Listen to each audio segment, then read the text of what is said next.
እናቴንም ለስጋውና ደግሞ አብቅቼ ጨሌውን አቃጥዬ በዛ ሰዓት እኔ ዛር ነበር፣ ከፍተኛ ዛር እኛ ጋር አዳልሞት የሚባል እኛ ቤት ውስጥ በጣም ይመለካል። እኛ አናታችን ቅቤ የለንም። ቅቤ ተገዝቶ ግን ከፍቶችም ነበሩ። ከፍቶችም በምትነጥፍ ሰዓት ያው ከፍቶች ይነጥፋሉ። ጥጆች እንትን በሚዩ ሰዓት ቅቤ ከሌለ እንኳን ቅቤ ከገበያ ውሃ ያልነካው ቅቤ ተብሎ ቅቤ ይገዛና ዛፍ ይቀባ ነበር። ቦረንትቻ ይባልና የዚህ አይነት ቡላ በግ ይፈለግና ይገዛ። ያ በግ እኛ ሳንበላ እዛ ዛፉ ስር ነው የሚቀመጠው ታርዶ ደሙ ምኑ አቴቴ ይባላል።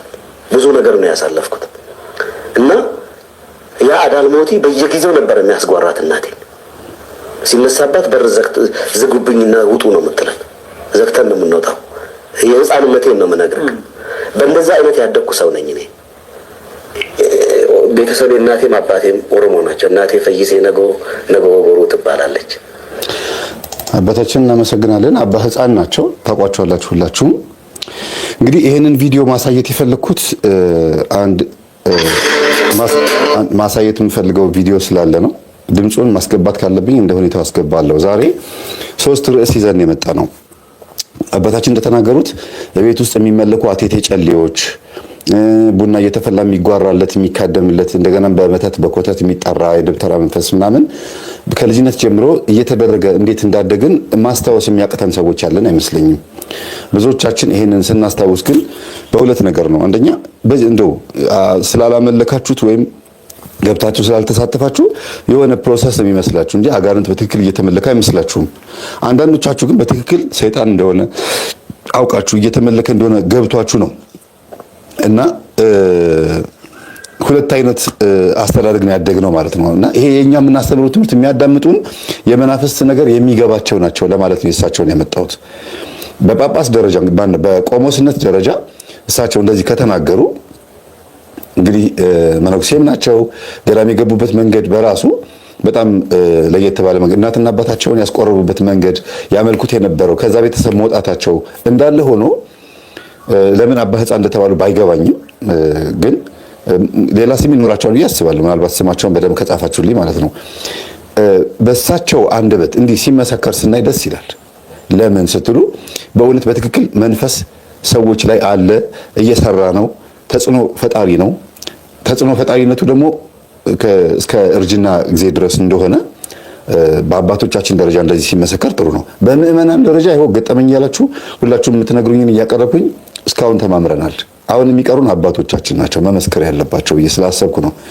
የውጭው ዓለም በቪዲዮ እየቀረጸ እንደ ጥሩ ነገር የሚለቅልን ቪዲዮ ነው ዛሬ ያመጣሁት። አገራችን ውስጥ ብዙ ቪዲዮ ቢኖርም የውጭው ዓለም ቪዲዮ ግን ግልጽ ስለሆኑ ሰዎቹ እንደ ጥበብም እንደ ጥሩ ነገርም ስለሚቆጥሩት የሚያደርጉትን ነገር አያፍሩበትም ሲያቀርቡት። የሚገርማችሁ ማሳያችሁን ቪዲዮ አያፍሩበትም። ተመልከቱ። እነዚህ ቪዲዮዎች በጣም የሚያስደነግጡ ቪዲዮዎች ናቸው። አሻንጉሊት በክርም ሆነ በጨርቅ ይሰሩና እንዲደገምባት የምትፈልገዋ ሴትዮ ፎቶዋ በስፒል እዛ አሻንጉሊት ላይ ይሰካል። ከዛ በኋላ ይሄ ሁሉ የምታዩት መስዋዕት ለአጋንንት ይቀርባል።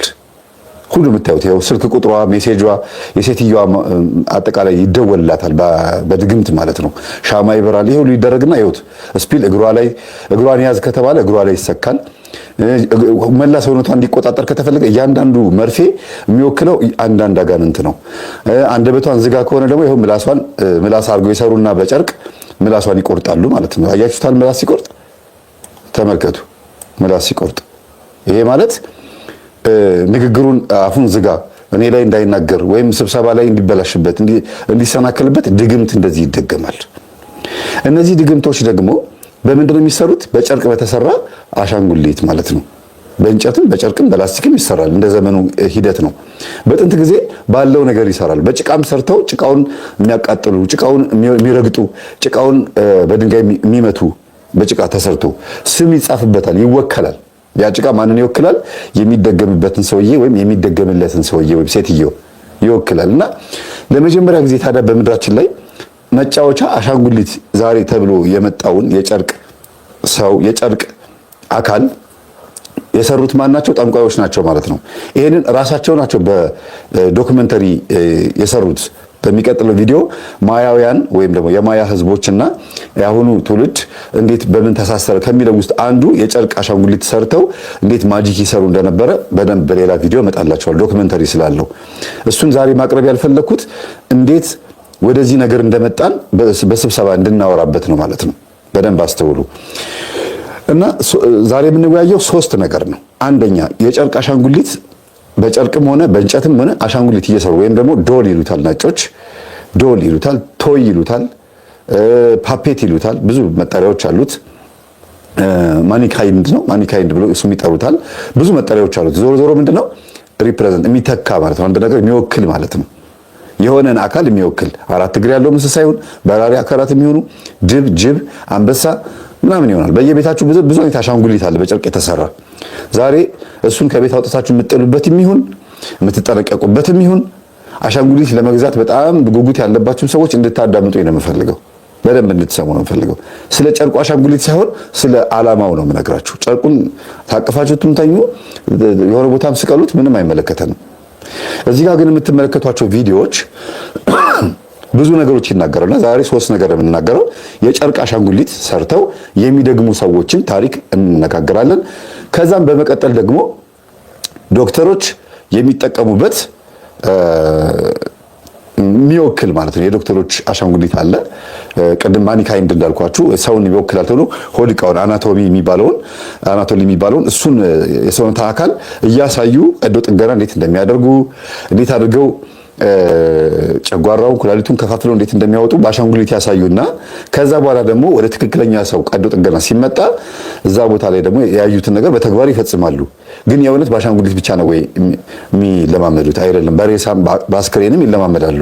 እንዲያውም ዶክተሮች ብዙ ጊዜ ቀዶ ጥገና ጎበዝ ፐርፌክት ቀዶ ጥገና ጠጋኝ የሚባለው እኔ ስሰማ ከነሱ ሬሳ አስክሬንን ቀዶ በስርዓቱ ሄዶ የሰውን የሞተን ቦዲ መቅደድ ሲችል ሲጋፈጥ ፍርሃቱ ሲወገድ ይሄ ሬሳ ይቻላል ምናምን የሚባለው ስሜት ሲጠፋ ከዛ በስርዓቱ ደም መጠራረግ ምናምን ያለው ሪል የሆነውን ነገር ከማየታቸው በፊት በአስክሬንና በአሻንጉሊት ነው የሚለማመዱት።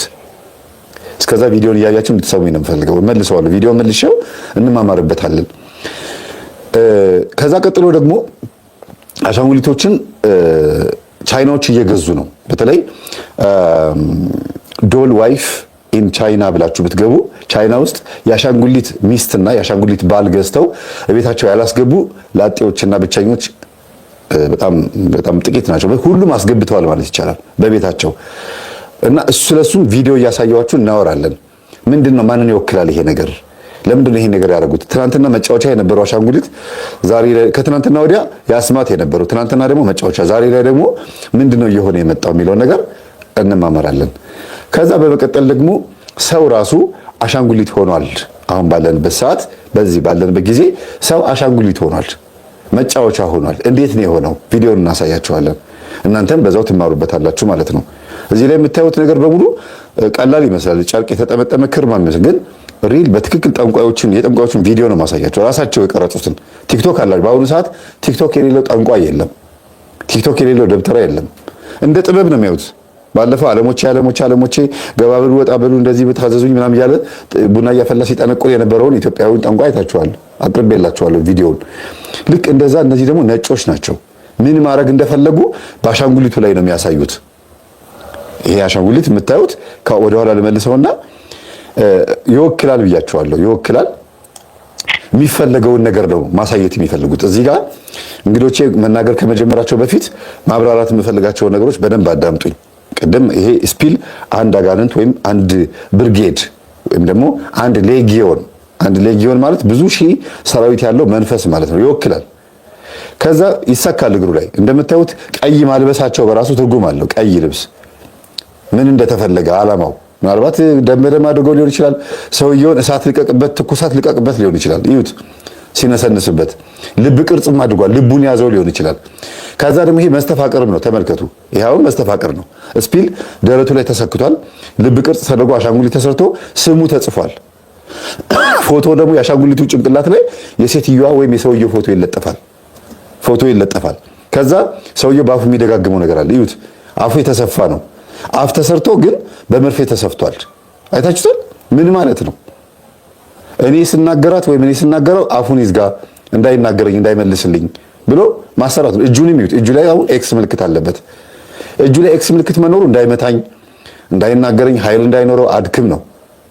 ከጎን ደግሞ ሌላም ደግሞ ይደገማል። አያችሁ ጎን ሁለት ናቸው። ይዩት ሁለቱም ቀይ ለብሰዋል። ሁለቱም ቫላንታይን ሊሆን ይችላል፣ የፍቅር ሊሆን ይችላል። ያፋቀሯቸው ነው። አሻንጉሊቶቹ የሚወክሉት ምንድነው? መስተፋቅር ነው። የሆነ ነገር ውስጥ ይከቱታል። የሆነ ጭንቅላት ነገር ውስጥ አይታችኋል። የሆነ ጭንቅላት ውስጥ ይከቷቸዋል። ተመልከቱ። አሻንጉሊት ነው ምንድነው? በደንብ አይታይም። ምን ይመስላችኋል? የሆነ ነገር ውስጥ ይከታቸዋል። እና ያ ማለት አጋንንቱ ያለበት የአጋንንቱ ልብ ውስጥ ገቡ፣ ወይም የአጋንንቱ አሰራር ውስጥ የአጋንንቱ ትእዛዝ ውስጥ ገቡ ማለት ነው። በቃ ከዛ እንዳጣበቃቸው የሚከታቸው ይህንን ምን ያደርገዋል? ወስዶ የቤት ጣራ ላይ የሆነ ቦታ ላይ ይቀብረዋል።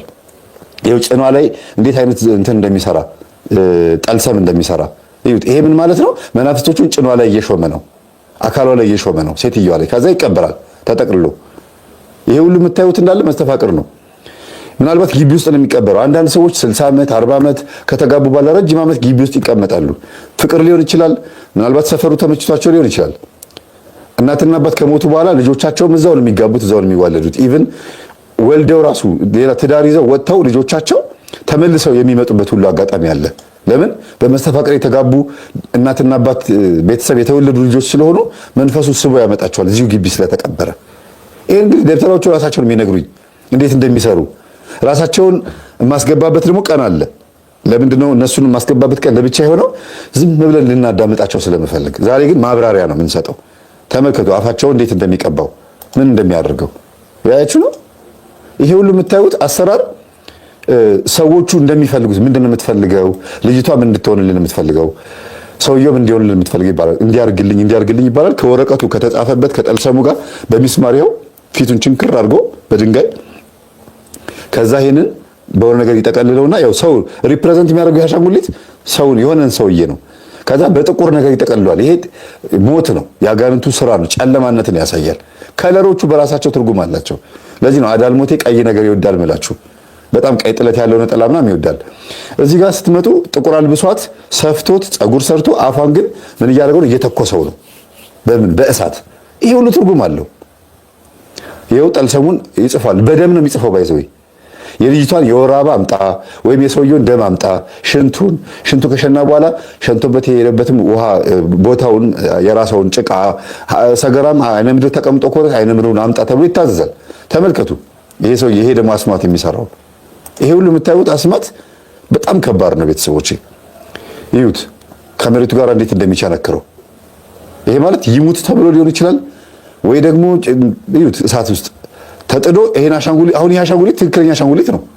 ያያችሁት ነው አይደል? ትክክለኛ ሳችሁ በትክክል በጎማ የተሰራ አሻንጉሊት ነው።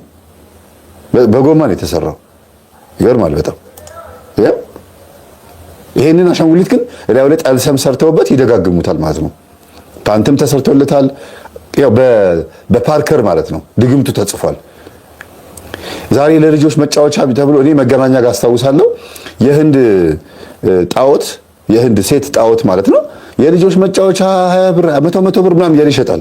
አላያችሁ? ቪዲዮ ቀርጻችሁ ብትለቁት ጥሩ ነበረ። መገናኛ አደባባዩ ጋር አንተ ይሄ እኮ የህንድ ጣዖት ነው ስለው እባክህ ተወኝ በቃ እኔ ተሳስቻለሁ፣ ሁሉም ሰው እየመጣ እንደዛ ይለኛል። ታዲያ ጣዖት ትሸጣለህ እንዴ አልኩት። አንተ እስቲም አንገት ብዬ አንገቱ ማተቡን ሳይሆን ምክር አለው እንዴ ምን ሆነህ ነው አልኩት። ብሩን ብቻ ነው የሚያስበው። ኧረ እባክህ ስለ እግዚአብሔር በማርያም ዞር በል ከዚህ አልኩት። እኔ በቃ ከስሬያለሁ፣ ብዙ ብር ነው የከሰርኩት አለኝ። እና ጣዖት እኮ ለልጆቹ እኮ አሁን ጣዖት መንፈስ እኮ እያስተላለፍክ ነው አልኩት። ምንም አይገባውም።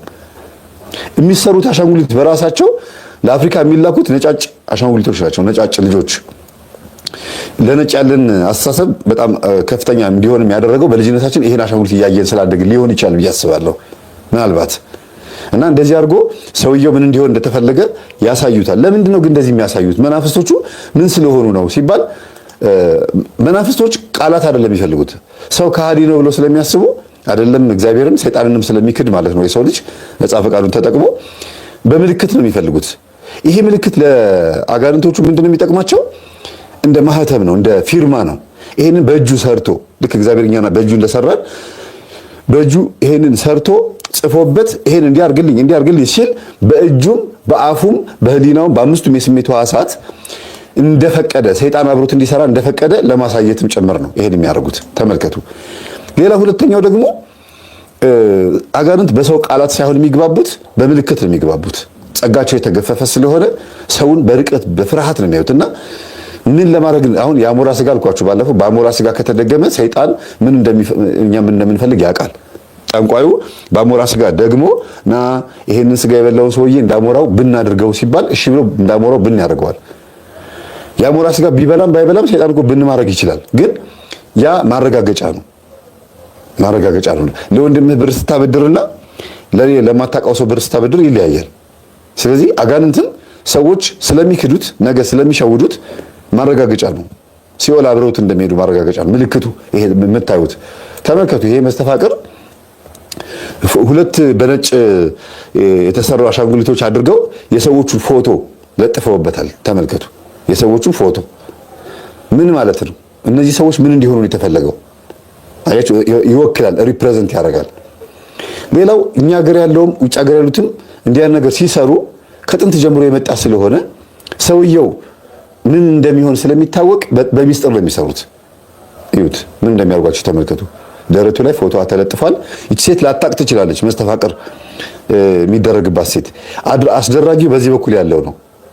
ተመልከቱ። የሆነ ነገር አንጠባጠበበት ሽቶ ሊሆን ይችላል። ምክንያቱም ሄዶ እጇን የሚጨብጣት በሽቶ ስለሆነ ነው። ይሄን ቪዲዮ ለደብተር አሳይቼው ይሄ ማለት ይሄ ነው እያለን ያሳየ ለኔ። ተመልከቱ ደረቷ ላይ ምን እንደሰካ። አሻንጉሊቷ ደረት ላይ ሰይፍ ጩቤ፣ ትንሽዬ ጩቤ፣ የወርቅ ጩቤ ነው። በወርቅ ነው የተሰራው። እኔ እንዲያውም ተራ መስሎኝ ነበር፣ ወርቅ ነው ያለኝ። የወርቅ ጩቤ ተሰርቶ ይሁት። ይሄ ደግሞ ልብ ነው። የበግ ይሁን የፍየል ይሁን የበሬ እርግጠኛ የበግ ነው የሚሆነው። ትንሽ ነው፣ እጅ ነው የምታክለው። የሰው ሊሆን ይችላል አላውቅም። ብቻ ልብ ውስጥ ምንድነው የከተተው? በእናታችሁ እስቲ ቆይ እንየው። ምንድነው የሆነ ነገር ከቷል። ቆይ የሆነ ነገር ምንድነው? የተቋጠረ የተጻፈበት ነገር ላይ ከተተው። የሆነ ነገር ከተተና ሰንጥቆት ከዛ በኋላ የመስተፋቅሩ ይመስለኛል የፎቶ ከዛ አሰረውና እንግዲህ ምናልባት ይሄንን ምን አርጊው ሊላት እንደሆነ አናውቅም። እንደዚህ ነው የሚያደርጉት። ይሄ አሻንጉሊት እንግዲህ ከዛ ጊዜ ጀምሮ ተመልከቱ፣ ሰነጠቀው። ልቧ ተሰነጠቀ። የሆነ ነገር አፈሰሰበት። ድግምታቸውን ደም አንጠባጠበበት። ተመልከቱ። ሁለቱን አንድ ላይ ያገናኛቸው። ደረቱ ተሰካ። ሻማ አቀለጠበት። ክብሪት አደረገበት። ከዛ ሴትዮዋ ላይ ደግሞ ምኗ ላይ ስፒል እንደሚሰካ ተመልከቱ። ይሁት አፏ ላይ ነው የሰካው ስፒሉን። ለምንድን ነው? እወድሻለሁ ሲላት እሺ እንድትለው፣ ሞትኩልሽ አበድኩልሽ ሲላት እኔም ደግሞ እንደዛው እንድትለው። ይሄ ነው እንግዲህ ትልቁ ጉዳይ። አሻንጉሊት በዚህ ልክ ተሰርቶበት ከተደገመበት ማለት ነው። ነጮች ፊልም ሰርተውበታል ወይስ አልሰሩበትም? አይታችኋል ብዙ ጊዜ ሲጠነቅሉበት። እንግዲህ እንግዶቻችን እናስገባና ይሄን መረጃ ለእናንተ ከገለጽኩ በኋላ እንግዶቻችን ደግሞ በፊልም ያዩትም ይሁን በዶክመንተሪም ኮንስፓይሬሲ ላይ ምን እንደሚሰሩ በዛው እንማማራለን ማለት ነው። አሁን እንትናችሁ መክፈት ትችላላችሁ። ቤተሰቦች አላችሁ? እሺ ወርቅሻ ወርቅሻ እሺ ወርቅሻ እስከሚመጣ ድረስ ይሰማል ድምጼ? አዎ አሁን ይሰማል። እንግዲህ ያያችሁት ነው። በጣም የሚገርም ነው። ይገርማል በጣም አይደለ? አዎ ሰው እንግዲህ ጠንቋይ ሲባል ወይ ደብተራ ሲባል ሰው በልማድ ዝም ብለን እኛ ስናወራ ይሄን ሁሉ አያውቅም እና እንዲህ ነው ቢሰሩት ቤታቸው ውስጥ የሚደግሙት ተደብቀው በርዘግተው መቃብር ቦታ ላይ በየቦታው በየጫካው እየሄዱ ሰውን እንደዚህ ነው የሚወጉት። ጥላወጊ ተብሎ ራሱ አሁን በሀገራችን አይታችሁ ከሆነ ጥላወጊ ተብሎ ይወጋል እና ያ ሰው እቤቱ ሆኖ ክልትው ብሎ ሶፋ ላይ ግጥም ብሎ የሚሞተው እዛ እነሱ እንደዚህ አይነት አሻንጉሊት ሰርተው ፎቶውን አድርገው በክብሪት በላይተር ስለሚያቃጥሉ ነው ወይ በጦር ስለሚወጉት ነውና ይሄንን እንዴት ታዩታላችሁ? እስቲ እንወያይበት። ወርቅሻ ጀምር እስቲ። እንግዲህ ልዑል ሚኪ እንዲሁም ደግሞ የመር ተስፋዬ ቤተሰቦች እንደምን አመሻችሁ ማለት ፈልጋለሁ። ይመስገን እዚህ የቀጥታ ስርጭት ላይ ስለተገናኘን ደስ ብሎኛል። እንግዲህ አብዛኛውን መምህር ተስፋዬ ገልጾታል። አንተ ስታብራራ ምንድን ነው ትዝ ያለኝ ሁለት በጣም ወሳኝ የሆኑ ኢንሲደንቶች አጋጥሞኝ ስለነበረ እነሱ ናቸው ትዝ ያሉኝ። በነገራችን ላይ እንዲህ አይነቱ አሰራር የተጀመረው ዛሬ አይደለም። አንዳንድ መረጃዎችን ስንመለከት እንግዲህ ከክርስቶስ ልደት በፊት በኢጂፕሽያን ግሬቭ ወይም ደግሞ መቃብር ስፍራ ቦታ ላይ እንደዚህ አይነት ምስሎች ተገኝተው እንደነበረ የሚናገሩ ነገሮች አሉ፣ ሰነዶች አሉ። ስለዚህ ይሄ የተጀመረው ቀደም ካለ ጊዜ ጀምሮ እንደሆነ ያመለክታል ማለት ነው እና የሰው ልጅ ክፋት ከዛ ይጀምራል እና ሌላው ምንድን ነው እንግዲህ የተለያየ ስያሜ ይሰጣቸው እንጂ እንዲህ አይነት አሰራሮች ከጥንቁልና ከአስማት ጋር እንደውም እነሱ የሚሏቸው ምንድነው ብላክ ማጂክ ዱል ነው የሚሏቸው ወይም ደግሞ ይሄ የሟርት የጦስ አሻንጉሊቶች ብለው ነው የሚጠሯቸው ነጮቹ እና እነሱ ደም ተክነውባቸዋል። አሁን ህንድ ብትሄድ ካላጃዱ ይሉታል በእነሱ ቋንቋ። ላቲን አሜሪካ ብትመጣ ብሮጂሪያ የሚሉት ስም ይሰጣል። እንዲሁም ደግሞ ሀይቲና አፍሪካ ላይ ስትመጣ ቮዱ ይሉታል። ቮዱ ያው ሰፊ ነው እሱ ግን አንደኛው ፓርቱ ያው በአሻንጉሊት ድግምት መስራት ነው። ቅድም አንድ ምስል ስታሳይ ምንድነው ትዝ ያለኝ አንድ ቪዲዮ ተልኮልኝ ነበር። እንደውም አሁን አንተ ፕሮግራም እየሰራ እሱን ቪዲዮ በጣም እየፈለኩ ነበር፣ ላገኘው አልቻልኩም። ባገኘው በጣም ጥሩ ነበረ። ምንድነው ሁለት ቡድኖች ምናልባት እንግዲህ የአንተ ተመልካቾች ያንን ቪዲዮ አይተው ሊሆን ይችላል ብዬ አስባለሁ። ቲክቶክ ላይ ሲዘዋወር የነበረ ቪዲዮ ነው እና እዛ ቪዲዮ ላይ ምንድነው ሁለት ቡድኖች አሉ። አሜሪካ ፉትቦል ነው የሚጫወቱት። አንደኛው አይ ቲንክ ወይ ዛኛው ቡድን ተፈራሪ ደጋፊ ልትሆን ትችላለች። ምንድነው ያደረገችው ትዝ ይለኛል እስከ አለ ቪዲዮ 15 ቁጥር ነው የለበሰው 15 ቁጥር የእሱን ልክ አሁን አንተ ባሳየው አይነት የአሻንጉሊት ቅርጽ መጠን ይዛ የሰውየው ፎቶ አለ፣ ቁጥሩ አለ እና ደጋግማ በመርፌ ስትወጋው ነበር አለ። የሚገርም ነው። የተጻፈው ካፕሽን ምንድነው የፈረንጅ ትላወጊ ነው የሚለው። ስለዚህ ትላወጊ ሀገርና ቦታ ይመርጣል ብዬ አላስብም። ኤኒዌር ሊኖር ይችላል እና እዛ ላይ ምናልባት ያንን ቪዲዮ የተመለከቱ ሰዎች ያስታውሳል ብዬ አስባለሁ። ደጋግማ በመርፌ ስትወጋው መጫወታቶት እያነከሰ ነው የወጣው ተደግፎ። በጣም ይገርማል ነው። ስለዚህ እንደዚህ አይነቱ የጥንቆላ አሰራር ኳስ ሜዳም ገብቷል። ይህንን በአጋጣሚ ስላየ ነው ሪቬል ስለሆነ ስለተገለጠ ነው እንጂ ባይገለጥ ኖሮ አናውቀውም። ገብቷል። ስለዚህ ከቤት እንደዚህ ምንድነው እንደኛ አገር ጠንቋይ መጋረጃ ጓርዶ ነው አይደለም። ዘመናዊነቱ በጣም ሄዷል። ኳስ ሜዳም ገብቷል እያልኩ። ስለዚህ ተጻራሪ ቡድንህን ለማጥፋት በዛን ያህል ደረጃ እርቀት ትሄዳለህ ማለት ነው። ሌላው ከዚህ ከብላክ ማጂክ ዱል ጋር በተያያዘ ስለዚህ የሚለኝ ነገር ምንድነው ስም መጥቀስ ባይኖርብኝም አንዴ አጫዎች ያለው ምናልባት የምታስታውስ ከሆነ አንዴ ቅርብ ወዳጅ አለኝ እና ውጪ ሄዶ አይ ቲንክ ጀርመን ነው አዲስ መኪና ገዝቶ ይመጣል እና በጣም አዲስ መኪና ነው 00 ነው መጣ። ያው ዛት ፈትሸና አዲስ መኪና ነው የመጣው። አዲስ አበባ ከገባ በኋላ ግን መኪናው ሂድ ቢባል አልሄድም ነው ያለው። ስለዚህ እኮ ቪዲዮ አሁን ያልከውን ቪዲዮ ኳስ ሜዳ ያልከውን አገኘሁት። የሚገርም በጣም ጥሩ ነው የምታሳይልኝ። ሀሳብን ጨርስና አሳያለሁ፣ ችግር የለውም። እና እሺ ስለዚህ ይሄ ልጅ እንደው በመንፈሳዊ ህይወቱ በጣም የተጋ ሰው ነው። መጣ መኪናው ቢባል እምቢ አለ፣ ሊንቀሳቀስ አልቻለም። እሺ ከዛ በኋላ ግራ ሲገባ አዲስ መኪና ነው እንደ ነገር ከውጭ ሄዶ ነው ያመጣው እና የገዛበት ካምፓኒ ሲደውል መኪናውን እንደገና አስጭነህ አምጣ ነው የተባለው። አስብ ወጪውን እንግዲህ ያጋረን ስራ ነው እግረ መንገድ ሶ ምንም ማድረግ ስለማይችል ያንን መኪና እንደገና እዛ ሀገር ወስዶ ሳስፈትሸው መኪናው ንጹህ መኪና ነው። እዛ ሲደርስ መስራት ጀመረ። ድጋሚ እዚህ ሀገር ይዞት ሲመጣ ቢችለው ከተስፋ ቆረጠና አስቀመጠው። ያጫወተኝን ታሪክ ነው የምነግራችሁ። ሶ ወደ ስንት ወር ነው ኦልሞስት 6 ወር አካባቢ በቃ ተወኩተኛ አለ። ተስፋ ቆርጬ ሌላ መኪና መንቀሳቀስ ጀመርኩኝ አለ። የሚገርምህ መኪና ውስጥ ልጆቹ ይገባሉ ይወጣሉ። ግቢ ውስጥ ይሻራል ብሶት አንዳንድ ጊዜ ያው ረፍት ጊዜው ይከፍላቸውና ይገባሉ ይወጣሉ። እሱም አልፎ አልፎ እንደዚህ ለማጸዳዳት ምናምን ይገባል። 6 ወር ሙሉ አላየውም። 6ኛ ወር ላይ ግን ከኋላው መቀመጫው ላይ የለም እሱ ላይ አሁን እኔ እናንተ የምንወያይበት አይነት ብላክ ማጂክ ዱል ነው የተገኘው። በጣም ይገርማል። ተመልከቱት ቤተሰቦች። ምንድነው የሆነው? በጣም ተነግቶኛል። እንደነገርኩህ ፐርሰናሊ ስለምታውቀው በመንፈሳዊ ህይወቱ የተጋጭ ነው። ከዛ በኋላ ምን ያውጣና ጸበል ረይቶ ምናምን መኪና ኦፍ ኮርስ በቃ ይሄ አሁን እንግዲህ በጣም አዎ። ግን እንደዚህ ሰው በዚህ ልክ ርቀት ሲሄድ ሰውን ለማጥቃት አጋንንትን አጋዥ አድርጎ በዚህ ልክ ሲሄድ አይገርምም? ግን ይሄንን ነው እና ኤክስትሪምሊ ሄደናል ነው ማለት ሶ እዛ መኪና ውስጥ ግን ከወጣና ለማቃጠል ከተሞከረ በኋላ ሁሉ አስቸግሮ ነበረ። ያንን እንትን ማለት ነው። ሄሎ ሉሌ ሉሌ አለ አንተ ቆይ ወደ አንተ እመጣለሁ። እሺ መስመሩን አላቋረጥኩትም። እሺ ምን የሆነው ከዛ በኋላ ከ6 ወር በኋላ ግን ሰበን ተረጨበት፣ በሳት ተቃጠለ። ከዛ በኋላ መኪናው መስራት ጀመረ እና እንግዲህ 6 ወር ያንን አዲስ መኪና ያቆየው ምንድነው በዚህ በብላክ ማጂክ ዱል የተደገመ ድግምት ነው ማለት ነውና የሰዎች ክፋት ይሄን ያህል ሄዷል ማለት ነውና በዚህ አጋጣሚ ግን ይሄንን ያንተን መርሃ ግብር የሚከታተሉ ያንተ ተማሪዎች ያንተ ቤተሰቦች ይሄ በጨርቅ የሚሆን በምንም የሚሰሩ አሻንጉሊቶችን እንደዋዛ ባይመለከቷቸው ደስ ይለኛል። ምክንያቱም ከአሻንጉሊት ጀርባ ያለው ድብቅ ያጋንንታዊ ስራ አሁንም ገና የገባን አይመስለኝም እና መጪዎቹ ግን በዚህ ደረጃ ረቀውበት ስለሄዱ ቢያንስ ለልጆቻችን መጫወቻ ስንገዛ ይህንን ነገር ግምት እየከተትን ቢሆን ጥሩ ነው ብዬ አስባለሁ። አመሰግናለሁ ወርቅሻ።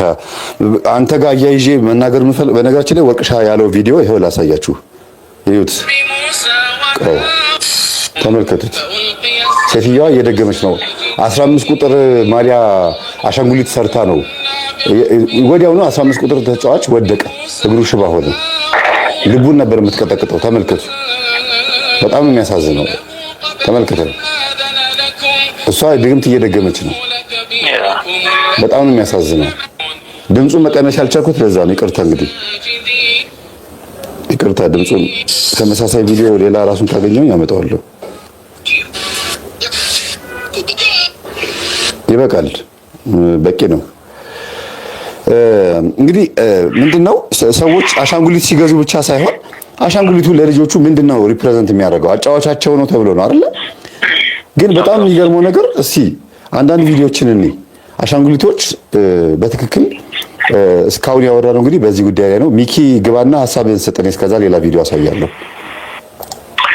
እሺ እንግዲህ እንዴት አረፈዳችሁ? እንዴት አመሻችሁ? በያላችሁበት እግዚአብሔር ይመስገን።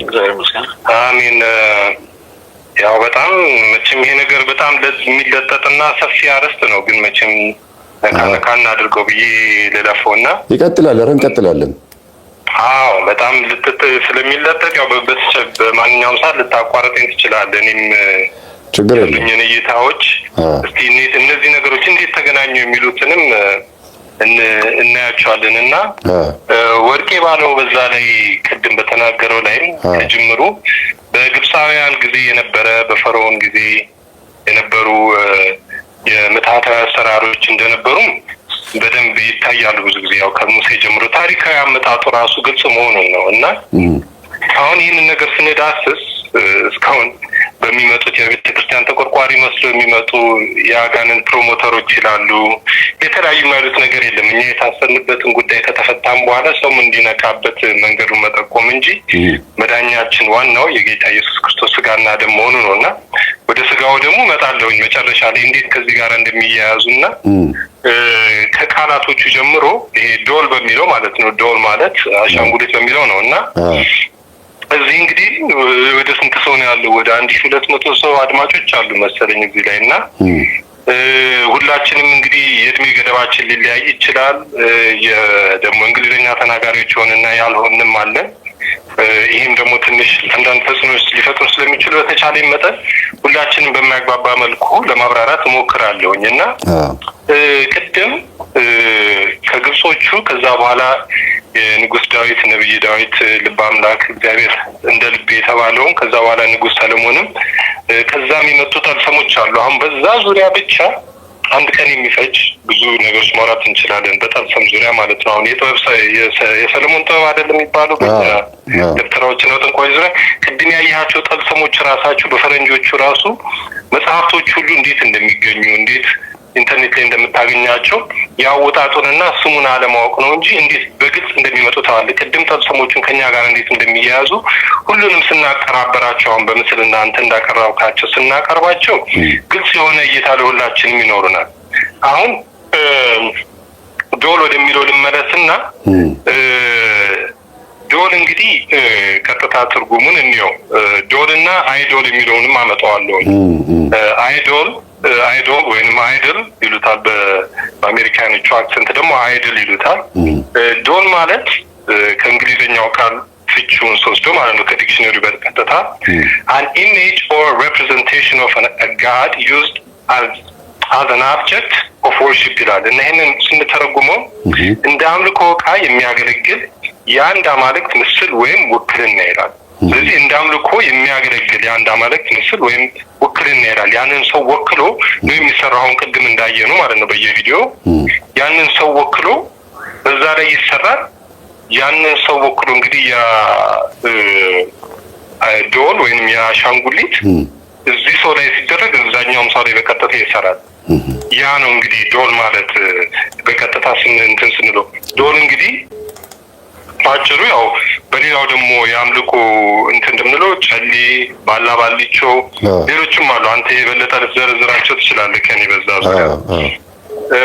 ሌላኛው ደግሞ አይዶል የሚለውን እንመልከተው። አይዶል ደግሞ ሁለት ትርጉም አሉት። አንደኛው a person or a thing that is greatly admired, loved or revered ይላል። በጣም የሚወደድ ወይም የሚከበር ሰው ወይም ነገር ይላል። እንደሱ ወይም እንደሷ መሆን እፈልጋለሁ የምንለው አሁን ለምሳሌ በሳይንሱ የምንለው ሳይንስ ራሱ የሚለውን ራሱ ከመጽሐፍ ቅዱስ ጋር አያይዘን እናመጣዋለን። ይሄም ሌላ አርዕስት ነው።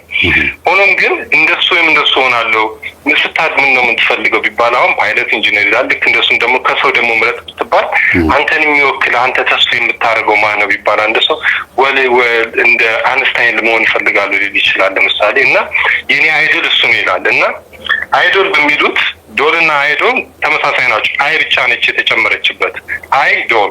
አይ ደግሞ አይንም ትሆናለች በእንግሊዝኛው። አይዶል ደግሞ ቅድም እንዳልኩት ለኛ ምንድን ነው ቃሉ ጠፋብኝ። እንደ ከሊሞን እፈልጋለሁ በቃ ሳድግ እንደ ከሊሞን እፈልጋለሁ የሚለውን ነው የሚወክለው። እና አይዶል አሁን ለምሳሌ በአሜሪካ ተጀመረ። በአይዶል ማለት ነው አሜሪካን አይዶል ብሎ ዘፋኞችን ማውጣት። እሺ ከዛ በኋላ እኛም ሀገር መጣ እንደገና ኢትዮጵያን አይዶል ተብሎ ዘፋኞችን ማውጣት ደግሞ ቀጥታ በዛው ትርጉም ተተርጉሞ መጥቶ ነበር እንዳያችሁ። የኢትዮጵያ አሻንጉሊቶች ብሎ ማለት ነው በለው። እንግዲህ አይዶል ማለት አማልክትን ነው። ከዛ በኋላ ከሊን መሆን እፈልጋለሁ አሻንጉሊትን ነው። ነገሮቹ ቃላቶቹ ሁሉ ይለያያሉ። ውክልና ሪፕሬዘንት እንደማለት ነው። በቃ ሪፕሬዘንት ማለት ያንን ሰው ነው የሚወክለው እና አማልክትም ነው። ሁለት ትርጉሞችን ያሉት እና አሁን ዶልን ስንመለከተው በማጂሻን የሚጠቀሙት በአስማት የሚጠቀሙበት አለ። ከዛ በኋላ አሁን ቀጥታ ወዴት ይሄዳለሁ? አንተን አሁን ጥያቄ ጠይቅና ከዛ እኔ ማብራሪያውን ሰጣለሁ። አሁን የምጠይቅ ጌታ ኢየሱስ ክርስቶስ በበግ እንደሚመሰል መጽሐፍ ቅዱስ ውስጥ ተጠቅሷል። ከዛም በአባታችን በአብርሃምም ደግሞ የይስሐቅም አብርሃም ጊዜ እዛ ጋር በዛ ላይ በበግ ዙሪያ ያሉትን ከመጽሐፍ ቅዱስ አንተ አብራራልኝና ከዛ በኋላ ዶል የሚለው ከየት መጥቶ እንዴት እንደዚህ እንደሚገናኝ እኔ ማብራሪያውን ልቀጥልበትና በበግ አምሳል ከመንፈሳዊ ከመጽሐፍ ቅዱስ አንተ ቀጥልልኝ ነው። በግ የሚወክለው ጻድቃንን ነው። ፍየል የሚወክለው ደግሞ ኃጥአንን ነው።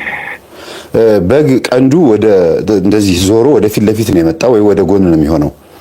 ያ ማለት 180 ዲግሪ ማለት ነው። ማውጋት ይችላል ወደ ጎንና ወደ ፊት ለፊት ሲሆን ማለት ነው። እንደገና ጠላቱን ለመዋጋት ፊት ለፊት ነው የሚጠቀምበት። ፍየል ግን ቀንዷ ወደ ኋላ ነው። ቶሎ አትጠቀምበትም ቀንዷን ማለት ነው። ገና ጎንብሳ ምናምን ነው እንትን የምትለው። እንደገና ደግሞ በግ ድምጽ ሲያወጣ በጣም ለስለስ ያለና ጎንበስ ብሎ የትህትና ያለት ምሳሌ ያለው ነው ይባላል። ፍየል ግን ቀና ብላ ድምጿ በጣም የሚያደነቁር ነው። ድምጻቸው ራሱ ይለያያል። እንደገና ጸጉራቸው ራሱ ዝናብን መቋቋም እንዲችል ተደርጎ ነው በግ ጸጉሩ የሚያድገው። ዝናብ ሲመጣ አይሸሽም፣ እዛው ባለበት ዝናብ ይደበቅ። ፍየል ግን ጥግ ነው የምትይዘው፣ ዛፍ ስር፣ የሆነ ቤት ጣራ ጥግ ስር፣ ቤት ጓሮ ምናምን ነው የምትደበቀው። ዝናብና ፀሐይ አትችልም። ይሄ ራሱ የኃጥአን መከራ እንደማይችሉ ማሳያ ነው። ጻድቃንና ወይም ደግሞ በሃይማኖተኛው መንፈሳዊ የሆኑ ሰዎች ግን ምንም አይነት መከራ ቢመጣ ይቋቋሙታል። ላያቸው ላይ ባለው በእግዚአብሔር ጸጋ ለማለት ነው። ጸጉሩ እንደ ጸጋ ነው የሚታየው። ለዚህ ነው በህልም ጸጉር አድጎ ተበጥሮ ሲታይ እንደ ጸጋ ነው፣ ማዕረግ ነው፣ ክብር ነው የሚባለው። እንደገና ደግሞ ፍየል ሀፍረቷን የገለጠች ናት። ሀፍረቷ ከኋላ ይታያል። በግ ግን በላቱ ሀፍረቱን ይሸፍናል። ኃጥአንም እንደዚሁ በየመንገዱ ምርታቸውን፣ ደረታቸውን፣ ሁሉ ነገራቸውን ገልጠው ሲሄዱ በክብራቸው በነውራቸው ነው፣ አያፍሩበትም። በቃ ይመኩበታል። ጻድቃን ግን ገበናቸውን ኃጢአታቸውን ይሸፍናሉ። ያ መሸፈኛ ላቱ ልብስ ሳይሆን የሚታየው ሀፍረታችንን ሳይሆን ኃጢአትን ማለት ነው። ስለዚህ ንስሐ አባት ሄዶ መናዘዝን ያሳያል። ወይም ደግሞ ከአባቴ አበሳ እግዚአብሔር ገመናችንን የሸፈነ መሆኑን ለማሳየት ነው። እንደዚህ እያለ ይተረጎማል በመጽሐፍ ቅዱስ ማለት ነው። ሌላው አብርሃምም መስዋዕት እንዲያቀርብ የታዘዘው ነጭ በግ ነው። ፍየልም መስዋዕት ሆኖ ይቀርብ ነበረ። ግን በኦሪት ጊዜ በኦሪት ዘሌዋውያን ላይ ፍየልን መስዋዕት አድርጎ የሚያቀርብበት አህዛብ ለመስዋዕት ለማድረግ ሲመጡ በሚያውቁት ነገር እንዲያቀርቡ ነው። ሌላው የኃጢአት ምሳሌ ተደርጎ ዛሬ በፎሚት ብለው የአውራ ፍየል ምልክት ወይም የአጋዘን ምልክት ያለውን አይደል የሚጠቀሙት ነጮች። ያንን ባፎሚት ነጮች በኦሪት ዘሌዋውያን ላይ አንድ ፍየል የኃጢአት ምሳሌ እንዲሆን ወደ በረሃ ልቀቅ ይለዋል። ያን ባፎሚት ራሱ መጽሐፍ ቅዱስ ራሱ ባፎሚት ይለዋል ከነ ትርጉሙ። ለዚህ ነው እነሱ ባፎሚት ብለው ስም ያወጡለትና የኃጢአት ምሳሌ ነው ፍየል በአጠቃላይ ይሄ ነው። እሺ እግዚአብሔር ይስጥልኝ መምህር ቃልዎት ያሰማልኝ። ስለዛ እንግዲህ አሁን በበግ እንግዲህ ጌታ ኢየሱስ ክርስቶስም እንደሚወከል እናውቃለን አይደለም? ትህትናን ያሳያል። አዎ ትህትናን ያሳያል። እነሆ የእግዚአብሔር በግ ብሎ የጠቀሰውም መጥምቁ ዮሐንስ ለዚህ ነው። መጥምቁ ዮሐንስ ክርስቶስን የእግዚአብሔር በግ ብሎ ስሙን ጠርቶት ነው በበግ መስሎት። ሰዎችም ራሱ ከሐዋርያት መካከልም ናትናኤል በግ ተብሏል። ስለዚህ በግነት እንደው የዋህነት፣ ቅንነት፣ ትህትና ለመታረድ እንደሚሄድ በሸላቾቹ ፊት ለመሸለትም ሆነ ለመስዋዕት ለመታረድ እንደሚሄድ በግ ተብሎ ደግሞ ተጠቅሷል። ያ ማለት እሺ ብሎ ታዛዥነትን ያሳያል። ግን ለመሞት ታዛዥ መሆንን የሚያሳየው ብለው ለጽድቅ ነው። እዚህ በእኛ ሲወከል ዝም ብሎ ላገኙት ነገር አይደለም ማለት ነው። እግዚአብሔር ይስጥልኝ መምህር። እንግዲህ ወደ ግብጾቹ ልመለስና ስለ በጉ ጋር ተመልሰን ከዛ ወደ ዶሎቹ ጋር የሚካሄዱት እንዴት እንደሚገናኙ አመጣቸዋለሁ። በተለይ በአሜሪካ በአውሮፓ የምትኖሩ አድማጮቻችን ጉግል ላይ እየገባችሁ ስናገር ነገሮችን እያወጣችሁ ኮሜንትን መጻፍ ትችላላችሁ። በዚህ አጋጣሚ በፈርዖን ጊዜ ልብ ያላችሁ እንደሆነ ፈርዖኖቹ ላይ ከግንባራቸው ላይ የእባብ ምልክት እንዳለ ብዙ ጊዜ እናያለን። እኛም መቼም አዳምና ሔዋን እናትና አባታችን ከገነት በወደቁበት ወደዚህ ምድር እስከመጣን ድረስ የሁሉ ፈተና የመጣብን በዲያብሎስ ሴራ መሆኑን እናውቃለን። ያም እሱም በእባብ ተወክሎ ነው እና እባብ ትልቅ ቦታ የተሰጠው በፈርዖኖቹ በግንባራቸው ላይ ያለ መሆኑን ያንን ሁሉ ጊዜ የምናያለን እና አሁን የሚገርመው ነገር እንዴት ከየት የተያያዘ የሚለውን የምናየው የእባብ መርዝ አንታይ ቬነም የሚሉት ማለት የእባብ ጸረ መርዝ የሆነ ማለት አሁን እንግዲህ አንድ እባብ ቢነድፈን ሄደን የምንወጋው ክትባት ያ የሚሰራው ከበግና ከፈረስ ነው የሚለው እና አንታይ ቬነም is made from how is an anti venom made from ብንል እና ጉግል ውስጥ ብንገባ ከበግና ከፈረስ ነው የሚለው እና ለበጉ ምንድነው የሚሰጡት የማይገለው የእባብ መርዝ ሲወጉት ያ በግ ከሰውነቱ ያንን የሚከላከል ኃይል አንታይ ቬነም ያመነጫል። ከዛ በኋላ ያንን ከበጉ ደም ላይ እንዳለ ይወሰድና ከዛ በኋላ ይለያል። ከዛ በኋላ ያ አንታይ ቬነም ማለት ያ የሚከላከልልን ከዛ ከበግ ደም ውስጥ ተወስዶ ይሰራና የእባብ መርዝ መከላከያ ይሆነናል ተብሎ ነው ከዛ ነው የሚሰራው። እንግዲህ አስበው በጣም ነው የሚገርመው። ዘማሪ ይልማ እንደሆነ በይስሐቅ ፈንታ ኢየሱስ ታረደ የሚል መዝሙር አለ። በይስሐቅ ፈንታ ኢየሱስ ታረደ የሚል መዝሙር አለ እና ያ መርዝ ከዛ እንደሚሰራ ነው ያሉ እና የእባብ መከላከያው ከበግ መሰራቱ ራሱ እነሱ ራሱ እንግዲህ በሳይንሱ ማለት ነው አገኙት። መድኃኒት ሆኖ ተገኘ ማለት ነው። መድኃኒት ሆኖ ተገኘ። ያም ከበግ ነው የሚገኘው። እኛ እንግዲህ በጣም እንግዲህ ከብዙ ነገር የሚያሳዝነኝ ትንሽ እንደ ኢትዮጵያን ኦርቶዶክሶች በጣም ሰፊ የሆነ ታምራቶችና ወደ ጽድቁ መንገድ ወደ እግዚአብሔር መንገድ የምንሄድበት በጣም ብዙ ነገር ተሰጥቶናል። በተለይ በስጋው ደግሞ የምናገኘውን ኃይል እንዳናውቅና እንድንፈራና እንድንሸሽ እየተደረገ ከዛ የምናገኘውን ኃይል ከዛ ከእባብ የምንድንበትን ኃይል የምናገኝበት እንዳናገኝ አድርጎናል። አሁን ስንመጣ እንግዲህ በጣም የሚገርማችሁ ነገር ለመጀመሪያ ጊዜ ፈጠረን ሲሉ ፍጥረት ማለት ክሎን ማለት መፍጠር ሲጀምሩ በ1996 ነው ፈረንሳይ ውስጥ ይመስለኛል። የመጀመሪያዋን በበግ ነው የፈጠሩት ክሎን የተደረገችው the first cloned sheep ብለን ጉግል ውስጥ ገብተን ብናይ እናገኛታለን። የሚገርም ነው። አሁን የሚገርም ነው ታሪኩ አመጣጡን እንግዲህ ተዋረዱን እየሄድንበት ነው። መጀመሪያውን እንግዲህ በግ ነው የፈጠሩት። እሺ ያቺ በግ ተፈጠረች። ስሟን ማን ቢሏት ጥሩ ነው? በጣም የሚገርማችሁ ዶሊ ትባላለች። ዛሬ ዶሊ ያሉት ለዚህ ነው ማለት ነው። አዎ ዘፈንም አለ እኮ ዶሊ የሚባል ዘፈን አለ አይደል? እሱም ላይ ልመጣልህ ነው። ቀጥታ እንወርድበታለን። እንኳን አስታወስክ ወርቂ። እንግዲህ ይህንን ልታስታውስ ትችላለህ። እኔም ወደ 50 እየተጠጋው ስለሆነ እንኳን እንደዛ በቃኝ። ዶሊ ፓርተን የምትባለውን ዘፈን ታስታውሳለህ ወርቂ? የዚህ አጋጣሚ ጠይቀህ አስታውሳለሁ። አዎ እሱን የምታስታውስ ከሆነ በጣም የምትታወቅበትን ዘፈን ጆሊ የሚል ዘፈን አላት። ብዙሃኖቻችሁ እንግዲህ በዚህ አጋጣሚ ጉግል እያደረጋችሁ ኮሜንት ማድረግ ትችላላችሁ። እና ጆሊ የሚል ዘፈን አለባት እና ፕሊዝ ዶንት ቴክ ማይ ሜን ነው የምትለው።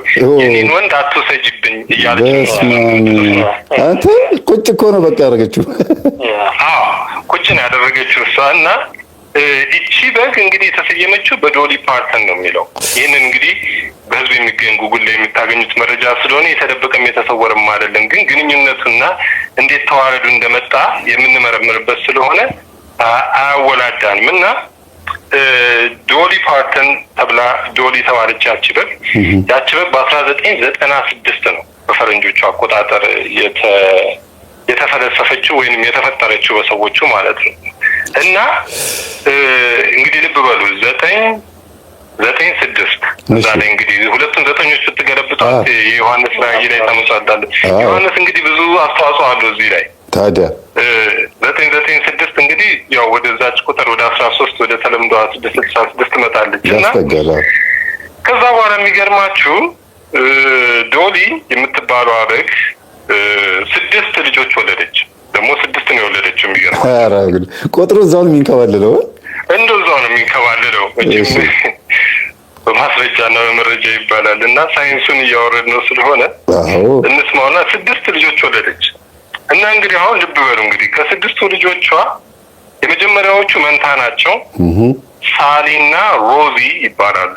እሺ ከዛ በኋላ ደግሞ 3 ወለደች። ትሪፕሌት ይሏቸዋል በእንግሊዘኛው። እኛ ግን መንታ ብቻ ነው ያለ እንጂ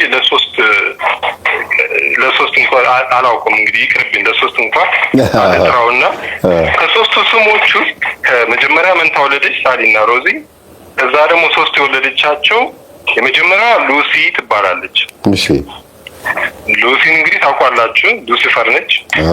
ከዛ በኋላ ዳርሲ እና ኮተን የምትባል። አሁን እንግዲህ ሉሲ ሉሲፈር ነች።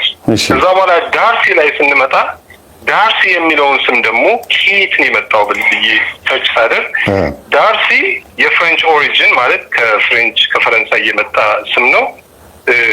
ስሙ ዳርክ ሄርድ ወይንም ጥቁር ጸጉር ወይም ዲሴንደንት ኦፍ ዘ ዳርክ ዋን የሚል ነው። ማለት የጥቁሩ የዘር ሐረግ ያላት ማለት ነው። ወይ ጠቋር እንበላት መሰለኝ። ጠቋር እንበለው በቃ። ሻንቂት ይሻላል። ምክንያቱም ሴት ጠቋር ከሆነች ሻንቂት ነው የምትባለው። አዎ ሻንቂትን ወለደች ብለው ነው ቁጭ ያደረጓት። እና እንግዲህ አመጣጡን ስታይ እንግዲህ መጀመሪያም የፈጠሩት በጓን ነው። ከዛ በኋላም ዶሊ ተወለደች። ዶል ከሚለው ቃል የተነሳ ነው። ከዛ እንግዲህ በተዋረድ እነዚህን ሁሉ ልጆች ወለደች ይላል። እና እንግዲህ ነገሮችን ስታያቸው በፍየልም ሊያደርጉት ይችላሉ። ፍየል ዋናው የሚወክለው ግን በበጉ ላይ ነው ያለው ነገሩ ሁሉ የሚሰራው።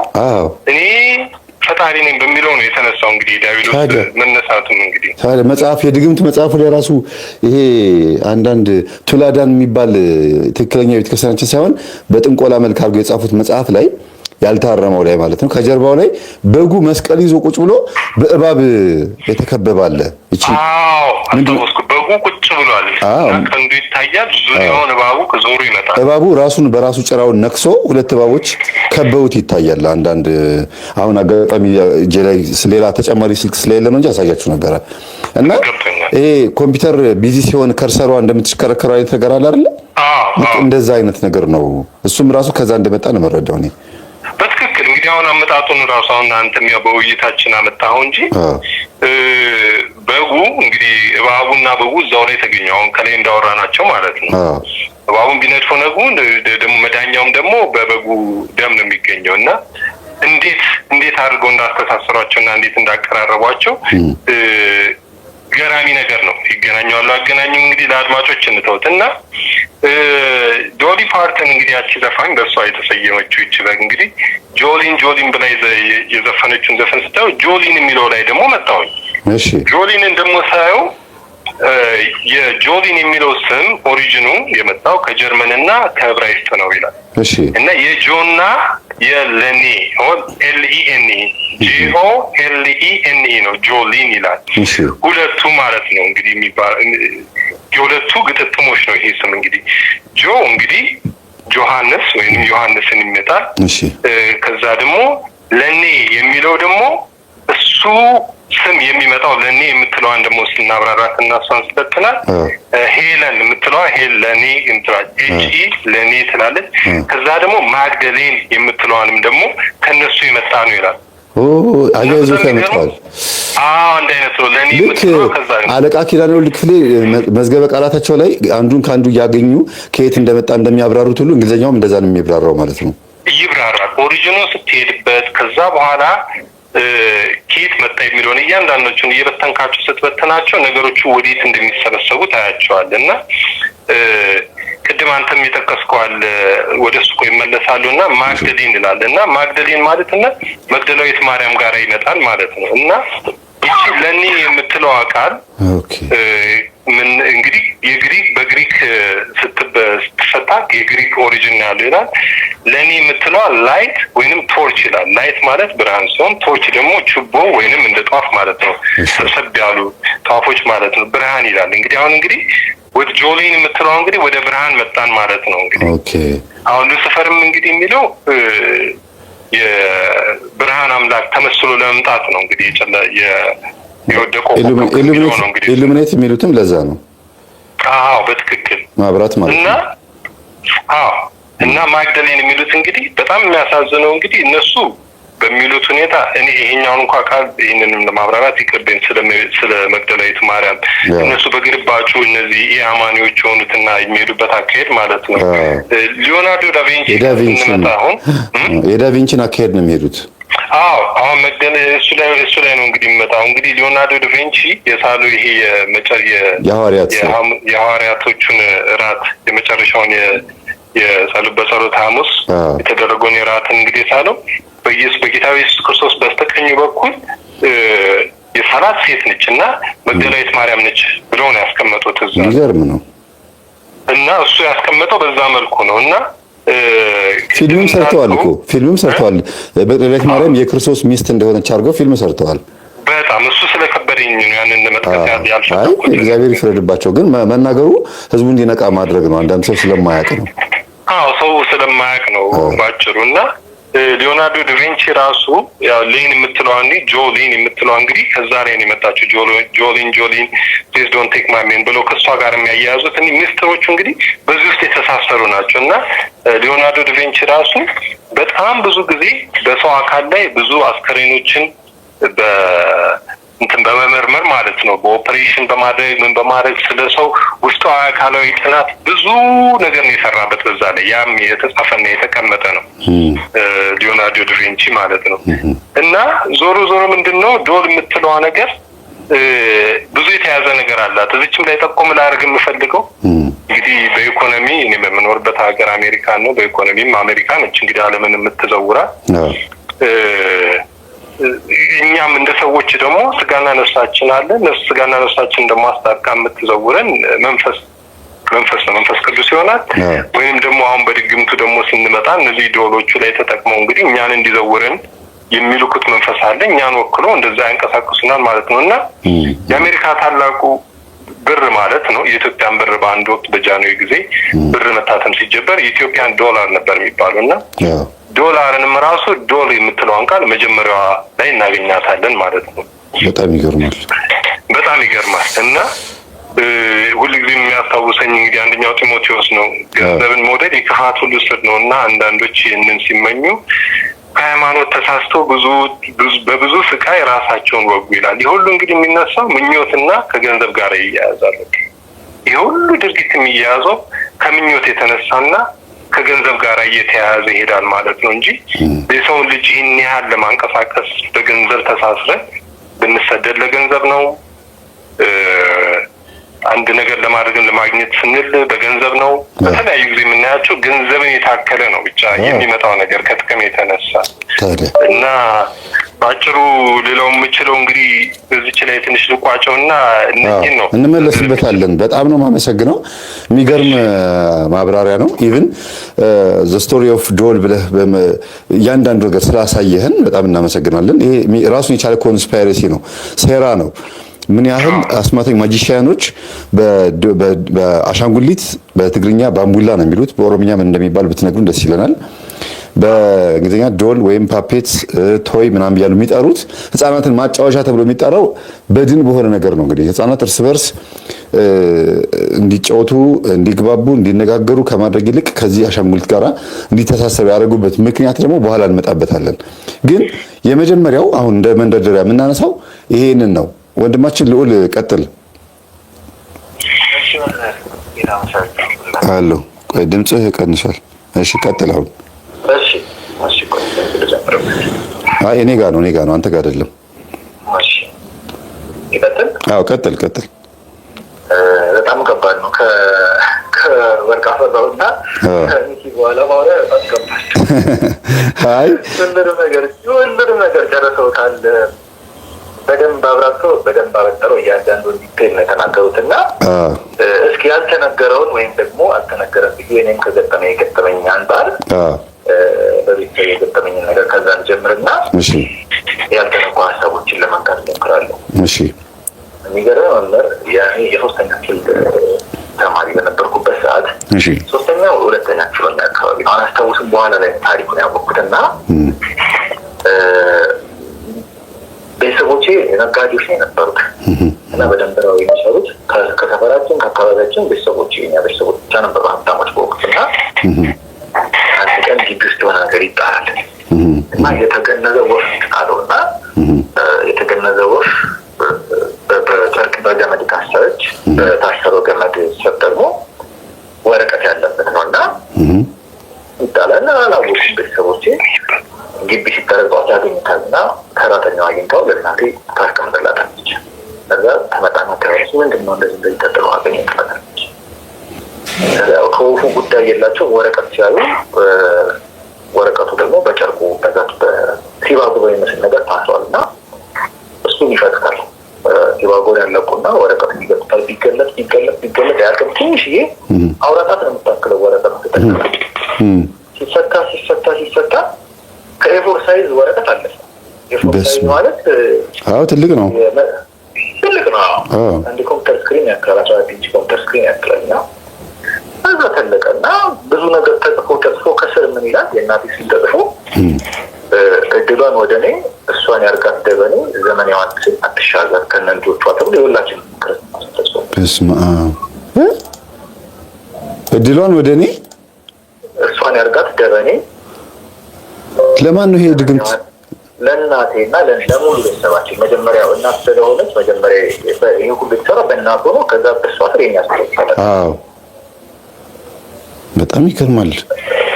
እግዚአብሔር ይመስገን ዘመን ያንደሽን ተሻግራ እናቴ እስካሁን በህይወት አለች። ግን እግዚአብሔር ይመስገን። ግን የሚገርመው ነገር ይሄ በቢጫ ወፍ ተደርጎ የሚደገም በጉጉት በእርግብ በምናምን ተደርጎ ዶሮ ላይ በአፋቸው ጠልሰሙን እየጠለሰሙ ዶሮውን ሪፕሬዘንት አድርገው አዙሮ ጭንቅላት ላይ እንቁላልም እንሾሽላም ኮረሪማም እያደረጉ መንገድ ላይ የሚጥሉት እኮ አሻንጉሊት ይሄ ራሱ ሪፕሬዘንት ነው እኮ ሪፕሬዘንት ያደርጋል። የሚገርመው ነበር ደበኔ ምንድነው ብዬ እናቴን በቅርቡ ነው ዘመን ስናወራ ነው። እሺ ደበኔ ምንድነው ብዬ ስጠይቅ እቺ ጫካ ወፍ አለች። እሺ እርግብ ትመስላለች ግን አትለምድም። ግራጫ ከለር ያላት ጥቁር አልፎ አልፎ ጣል ያረጋባትና እሺ ሰው ጠይቄ ደበኔ ምን አይነት እንደሆነች አየውና ቤት ብትሰራላት ቤት አትቀመጥም። መታ ምግብ በልታ የምትሄድ ነች። ግቢ ውስጥ ስትታፈጣላት ስጡን በልታ ትሄዳለች። ቤት ስታዘጋጅላት ቤት የማትቀመጥ ነች። እና ቅድም ካነሳው ከዶል ጋር በደንብ የተያዘ መናፍስት በምልክት ነው የሚግባቡት። እና ከዛ ነው እና ቅድም ሁለቱም ወንድማችን ወርቅ አፈራው ወንድማችን ሚኪ ብዙ ነገሮችን ስለነካኩ ስለ ቦዲ ሞዲፊኬሽን ደግሞ አንድ ነገር ልበልና እሺ አሁን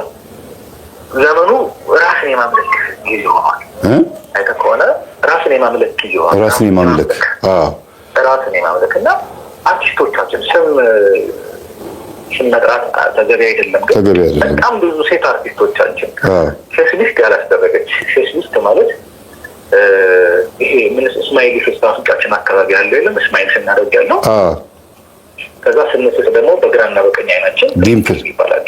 ዲምፕል ሪንክል በአይናችን በአይን ነው እንዴ?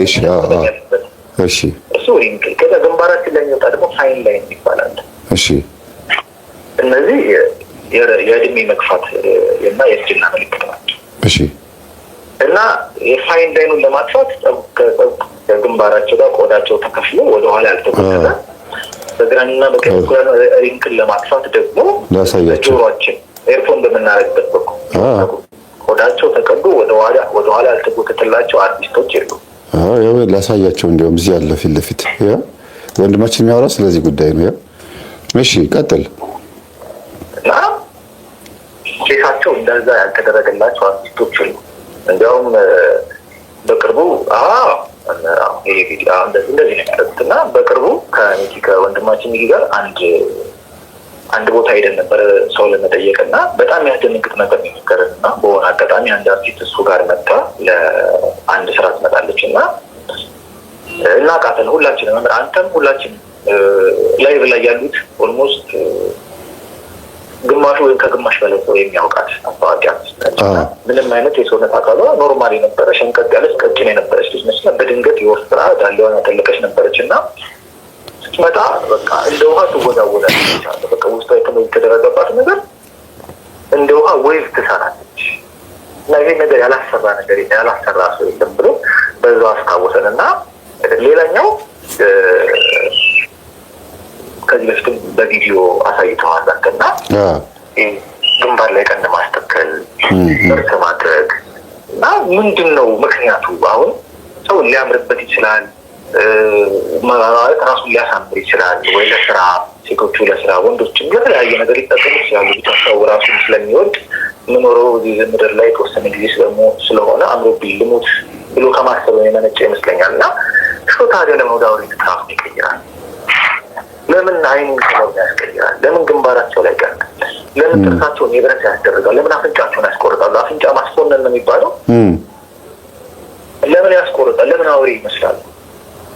እና በጣም ብዙ ፈልጌ ተመራምሬ ምንም ምክንያት አላገኘሁም እና ያገኘሁት አንድ እንደው ትንሽ ስሜት የሚሰጥ ግን ትክክል ያልሆነ መረጃ ብሬን ዳሜጅ ነው ይላሉ። ብሬን ዳሜጅ ለምሳሌ በመኪና አደጋ ሊሆን ይችላል። በተለያየ ምክንያት የስትሮክ አደጋ የነርቭ ህመም የደረሰባቸው ሰዎች አእምሯቸው ይጎዳና እሱ ነው የሚያመጣባቸው። እኛ የምናውቀው ራሱን የማያውቅ ሰው ብሬን ዳሜጅ ያለበት ሰው መሄድበትን የማያውቅ በየቦታው የሚተኛ በላውንም ሲበላ ነው የምናውቀው። አእምሮን የሳተ ሰው ከአካውንቱ ገንዘብ ወጥቶ ራሱን ሞዲፋይ የሚያስደርግ ሰው አይተን አናውቅም። ይሄ ሁሉ ያው አጭር ለመምሰል የሚደረግ ነውና